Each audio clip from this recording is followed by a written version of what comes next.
மூத்த மொழியான தமிழ் மொழியில் எழுதப்பட்ட திருக்குறள். அதிகாரம் 7, மக்கள் பேறு. குறள் 61.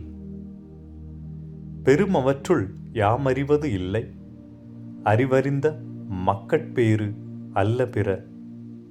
விளக்கம்: ஒருவனுக்கு எவ்வளவு செல்வங்கள் இருந்தாலும் அவற்றினை விட சிறந்த செல்வம் நல்ல அறிவுள்ள കുളന്തകളെ പെറുവതുതാൻ.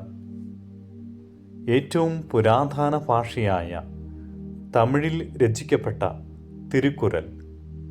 അധ്യായം 7, സന്താനങ്ങൾ. കുറൾ 61. ഒരു മനുഷ്യന് എത്രമാത്രം സമ്പത്തുണ്ടെങ്കിലും ഏറ്റവും പ്രധാനമായ സമ്പത്ത് തൻ്റെ മക്കളെ നല്ല ജ്ഞാനമുള്ളവരായി വളർത്തുന്നതാണ്.